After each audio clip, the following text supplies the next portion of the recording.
আসসালামু আলাইকুম। কেমন আছেন আপনারা সবাই? আশা করি আপনারা সবাই ভালো আছেন। দীর্ঘদিন পর বাংলাদেশে আবারও জাতীয় সংসদ নির্বাচনের ডামাডোল বাজতে যাচ্ছে।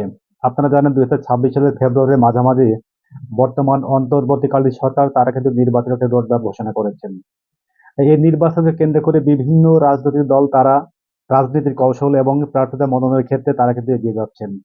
এরই ধারাবাহিকতায় বিএনপি মনোনীত প্রার্থীগুলো বিশেষ করে ঢাকা মহানগরীতে তাদের প্রার্থীগুলো প্রায় নিশ্চিত করে ফেলেছেন। ঠিক এমনই একটা তথ্য উঠে এসেছে বাংলাদেশের জনপ্রিয় একটা টেলিভিশন একুশে টেলিভিশনের রিপোর্টে। এই রিপোর্টের মাধ্যমে জানা যায় ঢাকা মহানগরীতে যে সমস্ত প্রার্থীরা মনোনয়ন পেতে যাচ্ছেন তারা কিন্তু অধিকাংশ তরুণ। এক কথায় বলা যায় এবার প্রবীণদের জায়গার নবীনদের প্রাধান্য দিচ্ছে বিএনপি। রিপোর্টে দেখা যায় এখানে নবীনদের প্রাধান্য দেওয়ার উদ্দেশ্য একটাই যে অধিকাংশ জায়গায় কিন্তু প্রবীণদের নেতৃত্ব নিয়ে সেখানে গ্রুপিং সৃষ্টি হয়েছে। এই গ্রুপিংকে নিরসন করার জন্য এরকম একটা পদ্ধতি নিতে পারে বিএনপি ঠিক এমনই একটা তথ্য পাওয়া গেছে একুশে টেলিভিশনের মাধ্যমে।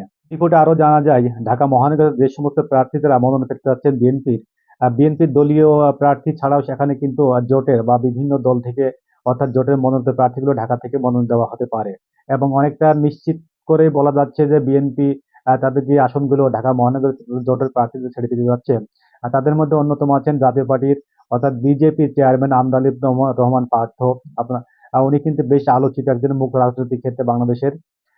উনি জানেন যে আন্দালিব রহমান পার্থ সে কিন্তু শেখ পরিবারের আত্মীয় অর্থাৎ শেখ হাসিনার চাচাতো ভাই শেখ হেলালের জামাতা।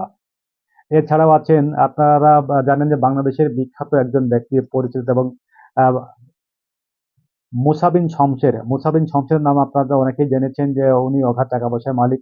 তারই সন্তান জাতীয় গণতান্ত্রিক পার্টির চেয়ারম্যান ববি হাজ্জাজ। এই মুসা বিন শমসেরের ছেলে ববি হাজ্জাজ সেও কিন্তু বিএনপির পক্ষ থেকে এবং জোটের পক্ষ থেকে ঢাকার কোনো একটা আসন থেকে নির্বাচন করতে যাচ্ছেন। ঠিক এমনই একটা তথ্য পাওয়া গেছে এই একুশে টেলিভিশন রিপোর্টের মাধ্যমে। এছাড়াও নাগরিক কক্ষর চেয়ারম্যান মাহমুদুর রহমান মান্না তাকেও ঢাকার কোনো একটা আসন থেকে মনোনয়ন দেওয়া হতে পারে ঠিক এমন একটা তথ্য পাওয়া গেছে। এই তথ্যগুলো প্রথমতই এই তথ্যগুলো অগ্রিম প্রচার করার উদ্দেশ্য একটাই যে এই সমস্ত আসনগুলোতে অধিকাংশ দেখা যাচ্ছে যার গ্রুপিং এর রাজনীতির কারণ নাকাল তারা।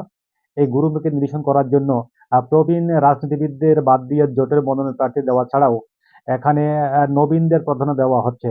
আর নবীনদের প্রাধান্য দেওয়ার উদ্দেশ্য একটাই যে কোনো প্রকার যে সমস্ত প্রবীণ নেতারা তাদের গ্রুপিং লবিং নিয়ে ব্যস্ত আছেন সেটা নিরসন করার জন্যই কিন্তু নবীনদের প্রাধান্য দেওয়া হচ্ছে।